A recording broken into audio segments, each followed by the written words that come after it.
Hey guys, what's going on? Space Cowboy here. Welcome back to the channel with another 2023 NFL Draft Scouting Report video for you guys here today. Today we are talking about Zach Charbonnet, the running back out of UCLA. He is my personal pet cat of this entire draft process, and I really think that he's going to be very good for whoever selects him in the later rounds. I think because of positional value, you're going to get him later than really where he should go, honestly.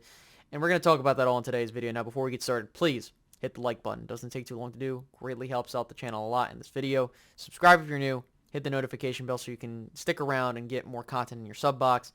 And if you wish to become a channel member and support the channel further, hit the join button. Now, getting into Zach Charbonnet, some good things and positive traits about him that I really like. He's a very physical runner.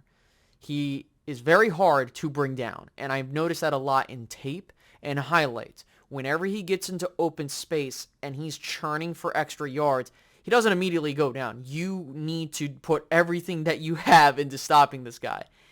I'm not saying that he doesn't immediately go down from time to time, obviously, sure, but very physical runner, and he will bring contact to the defense, which is what I'm looking for, especially if I'm looking for a thunder and lightning combination, if I'm going to double dip at the running back position. So with that being said, number one, very physical runner to say the least.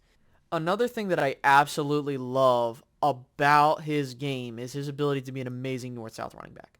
He's really damn good at it. When you look at how he attacks the interior of a defense with what they do at UCLA, he did a really damn good job. So a lot of times what you'll see on the film and in the highlight reels, they'll run a play out of shotgun formation, either a draw or a traditional handoff.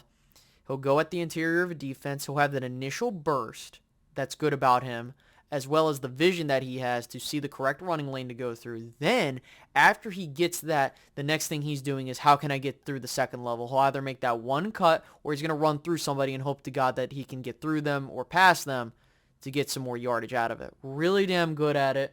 And if that's something you're looking for on your team, you're going to get that with him. You know, and that's something that I really, really think the Cowboys would absolutely love to have, is a guy that, if you're looking to replace Ezekiel Elliott, he can do that for you. He's really good in the short yardage situations at getting extra yards, or those yards that you need to convert a 3rd and 2 or a 3rd and 3. The other thing, too, is that when you look overall at the builds that he has at 6'1", 220, he's going to be a workhorse for you for 3 to 4 years. He definitely has that in his game. You know, I could definitely see him getting like 20 to 25 carries a game, and he can definitely carry that workload well and go from there. Another thing, and whether you want to call it a positive or a comparison, whatever the case may be, you know, when I look at how he runs the ball, he reminds me so much of Darren McFadden. Now, not the college Darren McFadden that we know from years past, but looking at how NFL Darren McFadden was, he runs very similarly. He catches passes just like how I would imagine Darren McFadden would and watched when he was with the Raiders and then the Cowboys. I really think that that's a good comparison from what I see from him. Now, with that being said, though, there are a couple things with his game that I do have to mention that I think he should work on, or things that I noticed that might not improve.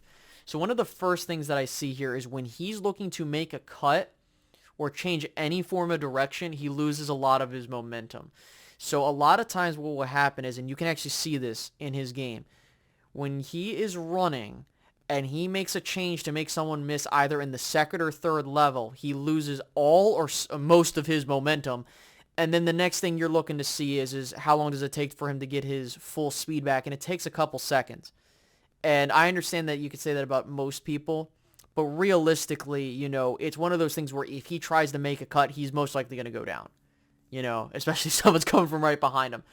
And another thing that sometimes happens that I've seen, he can be a little bit indecisive when he's running, and, you know, a lot of the times it's like, okay, I should go through this running lane, or, oh, wait, I should go through that running lane, and sometimes he makes the wrong decision there. But I do think that you can coach that out of him nonetheless. Another thing is that when you look at what he does in terms of breakaway speed, he's not a home run hitter, that I can tell you. He's definitely not. Now, he can try to get as much yardage out of a play, but he doesn't have that speed to get to that next level and be gone, you know, unless it's like no one's there. Another thing, too, that kind of bugs me, I understand that he's a physical runner, but he doesn't really do a whole lot to make guys miss. It's just a simple cut, and that's it. He needs to work on getting more stuff into his game, and I think that, again, you can teach that into him. That's too. He's not really good in pass protection. Not really good at all that, so that's something you're also going to have to teach him up on and all that other stuff. And he's not a really good pass catcher either. I think that, on the screens, yeah, like he'll do good on generic screens, but if you're looking to do anything more elaborate, he's not really going to do that for you. So because of that, I have him as running back 3 in this draft class behind Gibbs and Robinson. Now, with that being said, I still think that he is running back 3, all things considered. I think that he has the ability to be a bell cow running back, especially if you're looking for that type of guy.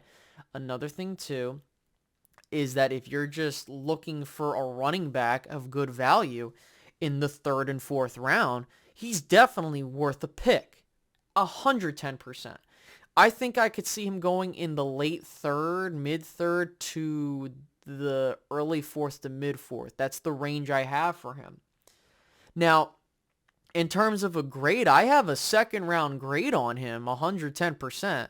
I think with what he does, with the skill set that he has and things that you can work on him, he definitely can be a very good running back. It's not like one of those things where, okay, he's really bad at doing this and I don't see him improving, or he's not good and he will never improve. He's one of those guys where it's like, okay, he's not good at pass blocking, like below average, poor, and then pass catching is like below average. But if he can get it to average, I can see that, or above average. Like, I can definitely see that happening. Now, with all that being said, I understand that that's all projection.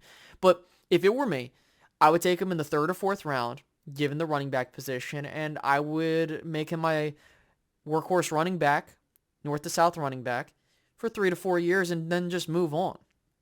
That's just the honest to God truth of the matter, and that's why I really like what he brings to the table. Now, with that being said, what do you guys have to say about Zach Charbonnet? Do you like him, not like him? What are things that I might not have mentioned that you like or not like? By all means, put that down in the comment section below, and I'll catch you guys in the next one. Have a good one, guys. Goodbye.